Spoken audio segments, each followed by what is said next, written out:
हे भगवान, आखिर कब तक मुझे गरीब रखोगे? हमें भी धन दो ताकि अमीर बन सकूं। मैं भी साहूकार जैसा अमीर बनना चाहता हूँ। अपनी ज़मीन, बड़ा घर, नौकर चाकर मैं भी चाहता हूँ, लेकिन तुम हमें कहाँ दोगे?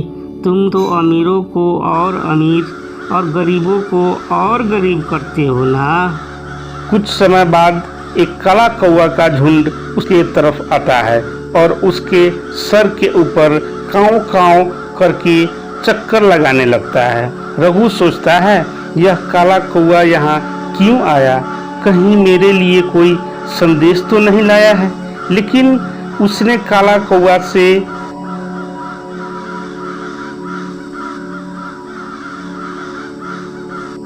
कुछ नहीं कहा और काला कौवा घने जंगल की तरफ चला जाता है।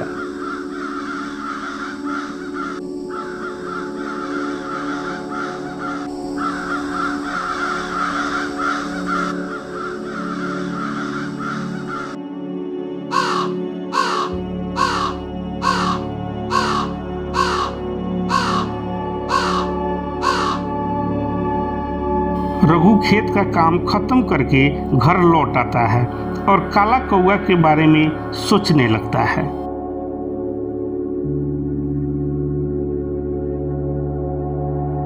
आप मुंह हाथ धो लीजिए, मैं आपके लिए खाना लगा देती हूँ। रहने दो, अभी भूख नहीं है। भगवान के घर में हमने ऐसा क्या बिगाड़ा है कि मजदूरी भी सही से नहीं मिलता। 30 के जगह 20 और 20 के जगह 10 मिलता है। भला इतने कम पैसे में कैसे गुजारा होगा? ये सब किस्मत की बात है। आप ज्यादा परेशान मत होइए, मुंह हाथ धो लीजिए, मैं आपके लिए खाना लगाती हूँ। अगले दिन रघु फिर से खेत में काम करने पहुंचता है। फिर से वही काला कौवा का झुंड आता है और पहले के जैसा इस बार भी उसके सर के ऊपर काँव काँव कर चक्कर लगाता है। सारा कौवा जंगल की तरफ चला जाता है, लेकिन एक कौवा खेत में उतरकर उसके तरफ देखने लगता है।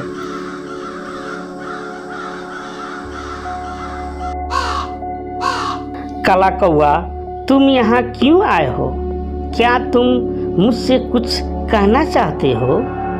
हाँ भाई, परंतु तुम्हें मेरे साथ जंगल में चलना पड़ेगा। ठीक है, फिर चलो।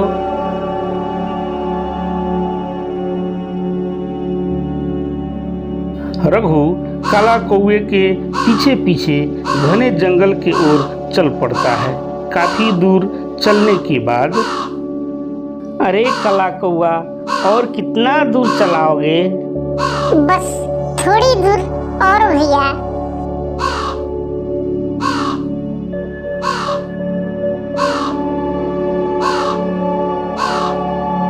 अब बताओ काला कौवा, मुझे क्या करना पड़ेगा?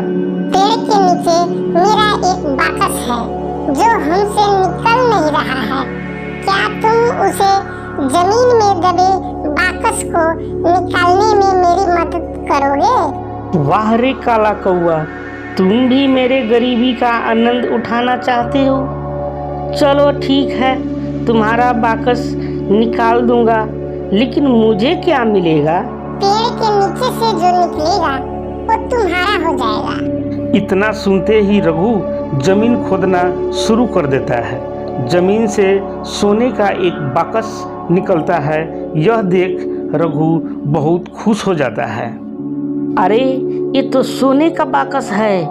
इस सारे सोने को बेचकर तो मैं अमीर बन जाऊंगा।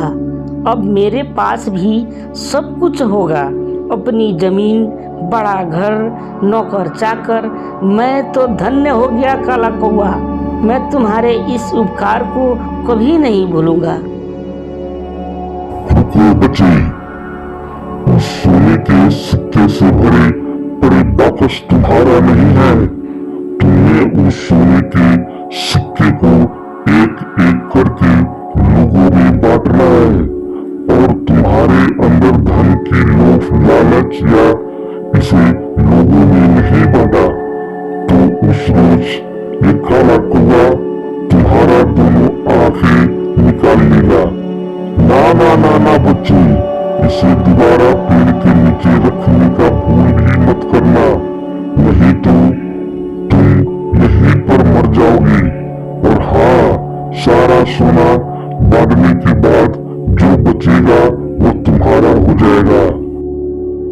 काला कौआ, ये तूने क्या किया? मैं तो तुम्हारा मदद करने चला था, लेकिन तू तो मेरी मुश्किलें और बढ़ा दी। सोने का बाकस रघु अपने घर लाता है और सारी घटित घटनाएं अपनी पत्नी को बताते हुए कहता है, भगवान मेरे साथ क्या करना चाह रहा है, यह बात समझ नहीं पा रहा हूँ मैं। घर में खाने को एक दाने तक नहीं है, खाने को लाले पड़े हैं, और जब मैं यह सोने का सिक्का लोगों में बांटूंगा तो गांव वाले हमें क्या कहेंगे? और अगर इस सोने को सिक्के को लोगों में नहीं बढ़ा तो बाहर बैठे काला कौआ मेरे दोनों आंखें निकाल लेगा। अब क्या करूं मैं? मुझे तो कुछ समझ में नहीं आ रहा है। लोगों के बारे में सोचने से कोई फायदा नहीं है। जो काम आपको सौंपा गया है उसे पूरी निष्ठा के साथ पूरा कीजिए। आइए सोने का सिक्कों को लोगों में बांटते हैं। रघु अपने सीने पर पत्थर रखते हुए सोने का सिक्का को लोगों में बांटना शुरू कर देता है और काला कौआ घर पे बैठा सब देखते रहता है। अरे रघु, तुम पागल वागल तो नहीं हो गए हो? तुम खुद एक गरीब आदमी हो, रहने के लिए घर नहीं है, खाने के लिए घर में एक दाने तक नहीं है, और तुम फिर भी भगवान के प्रसाद स्वरूप मिले सोने को लोगों में बांट रहे हो। अरे कुछ तो शर्म कर। ये सिक्का तुम्हें गरीब से एक धनवान बना सकता है। ऐसा किस्मत भगवान किसी और गरीब को न दे। खुद एक गरीब और मजदूर रहने के बावजूद भी उपहार में मिले सारा सोना दूसरे को देना पड़े। मेरे दिए गए धन से लोग आज खुशियाँ मना रहा है और मैं यहाँ बैठे मातम मना रहा हूँ। निराश मत होइए। भगवान जो करते हैं भले के लिए करते हैं। क्या पता हमारे लिए भी वो कुछ सोच रखा होगा। गांव वालों की कही अनकही बातें सुनते हुए रघु चुपचाप सोने का सिक्का लोगों में बांटते रहता है।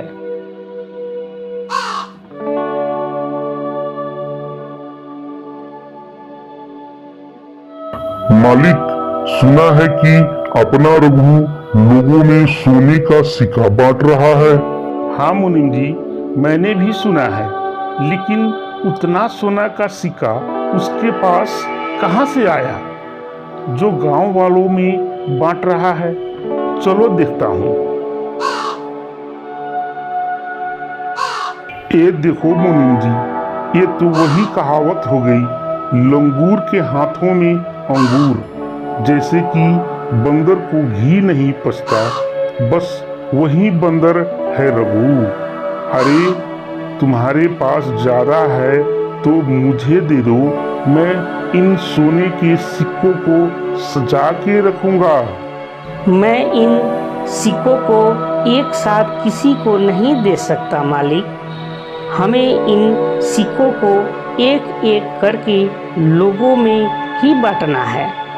आइए मालिक, एक सिक्का आप भी ले लीजिए।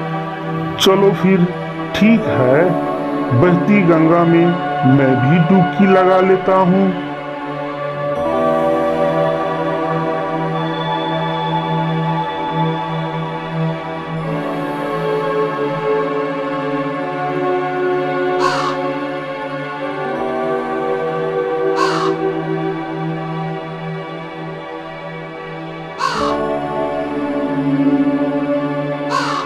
काला कौआ, एक सिक्का बच गया है।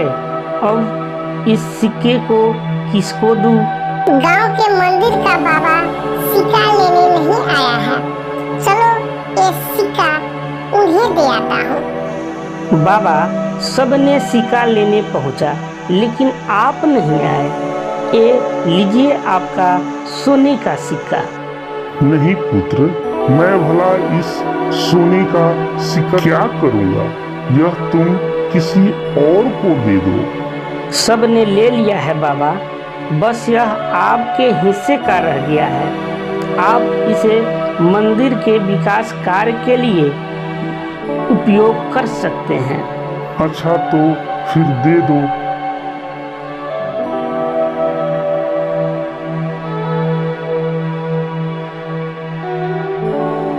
सारा सोना लोगों में बढ़ जाने के बाद रघु निराश हो जाता है।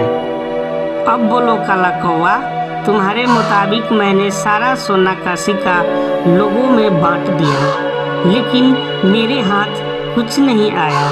पूरे गांव वाले धनी हो गए और मैं जैसा का तैसा ही रह गया। पहले भी गरीब था और आज भी गरीब का गरीब ही रह गया।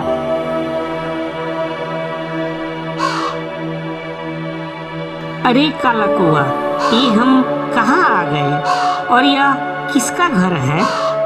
क्या तुम नहीं पहचाने? यह तुम्हारा ही घर है। सबका फल मीठा होता है और यह फल तुम्हारा है। अब तुम गरीब नहीं रहे रघु। तुम्हारी अपनी जमीन, बड़ा घर, नौकर चाकर